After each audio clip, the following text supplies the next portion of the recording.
Hello, my name is David O'Brien.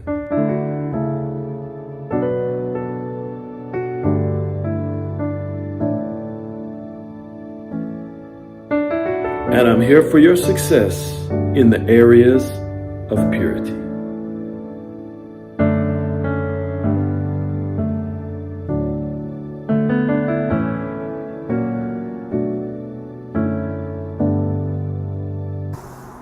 Hello and welcome back to the Purity Forum broadcast. My name is David O'Brien. I am your bondage breaker and I am the Purity Doctor. And I'm here in Hollywood right now, glad to walk on this unique, famous street with a message for you. And that's what really matters to me, is the message. And I want to talk to you about the origin of beauty.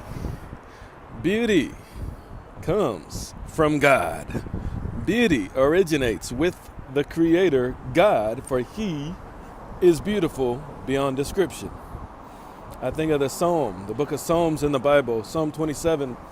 It says, I want just to be in your temple and gaze upon your beauty. So God has beauty. He's not an old-looking man in the heavenlies. No, He has beauty beyond description. And what He chose to do was to put some of that in certain places. When He created everything, He put some of His beauty in certain places just to give us a little taste and an understanding, a little bit of who and what He has. What He has, who He is, what He's like, as far as His image, because it's beautiful. It's not only beautiful, but beauty is part of what He has. So what He did was He created beautiful things. I want to share some of those things. If you do a search in the scripture as I did, you will see that the word beauty is used throughout the Old Testament, New Testament in very unique ways.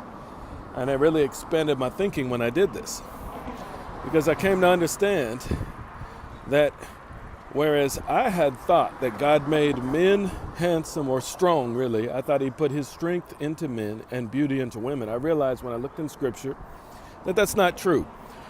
All women, all daughters of God and all created women were given beauty from Him. They were given the honor of carrying His beauty. Because when He made man, the original man, it was not male or female. The original man had Adam and Eve spirits inside of it, or him, I guess you could say. And the name was Adam, but He separated Eve out from Adam and gave her beauty. This was an adornment. This was an extra. This was something He put into the woman so that now you can see it and you cannot separate it from a woman. I mean, some women may try to hide it or something like that, and that's understandable as to why when you look into what has happened in the societies that we live in. But He put His beauty there, and it can only be observed. It can't really be removed. It wasn't put there by humans. It's very interesting. But He also put beauty in other things also. If you look, like I said in scripture, you find out that He put beauty in clothing. You can find beauty in clothing. You can find beauty in nature. And you can find beauty in men. And the scripture talks about certain men that are beautiful. For example, it says that King David, when he went to attack Goliath actually mocked him because he was beautiful. King David had beauty. That's undeniable when you look in scripture that some men have beauty. But it's not to the degree that women have it. God gave more to women. And all women have beauty. Some men have some beauty, okay? But then there's beauty in creation in swans, for example. You can find beauty in various forms, various places. Why did God give it? It's because it's valuable. Because it's unique, it's special. It's part of what He looks like. He made man in His image, and that includes beauty. It also includes other things. So beauty is very, very, very valuable. You're looking at a reflection or as part of God. You're looking at part of what God looks like when you see the beauty that He's put into people. All right, so now what do you do with it? Remember, it's a scene, it's an analogy, it's a part. of what God looks like. So you appreciate it.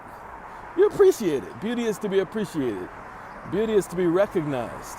It's to be enjoyed. Art has beauty in it. Should simply be enjoyed, appreciated, sometimes celebrated, put up on the wall, displayed. Beauty is to be displayed. When you have beauty, display it. Okay? So beauty is not dangerous. Beauty is not, there's no problem. But I want to share with you that the only way it becomes dangerous is that the Bible talks about detestable beauty.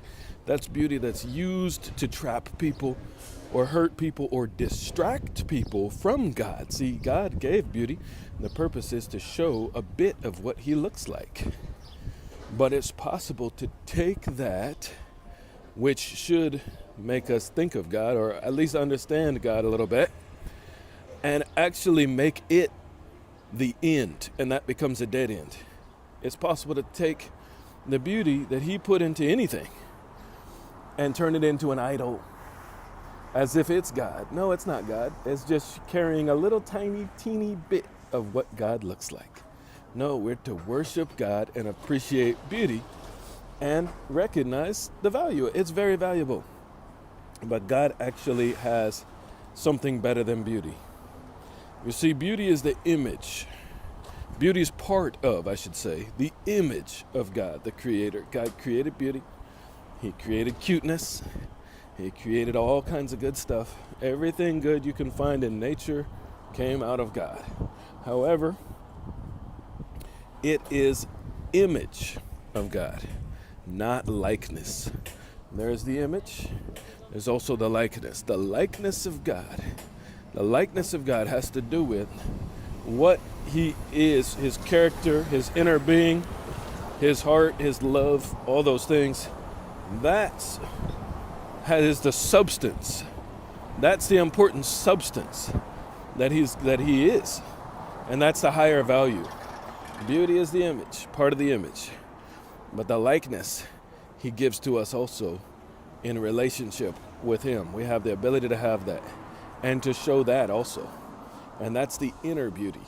The beauty that can't be seen or comprehended with the eyes or the mind. It's in the inner being. It's in the heart of those born of God, men and women. You have that characteristic, the likeness of God on the inside of you. Women, groom that. Men, groom that. Recognize that. That is what makes you attractive. The inner being, the ability to look out at people and not discriminate favorably toward some or not toward others, but love all and give to all. The ability to make decisions based on sacrificial love, choosing what will benefit others, not ourselves. Those kind of things. That is also beautiful and amazing and powerful and strong and all those things. That is the nature of God that we now carry on the inside. So enjoy beauty, appreciate beauty. It's not to be a distraction, it's not to be worshipped, but love, because love is the likeness of God.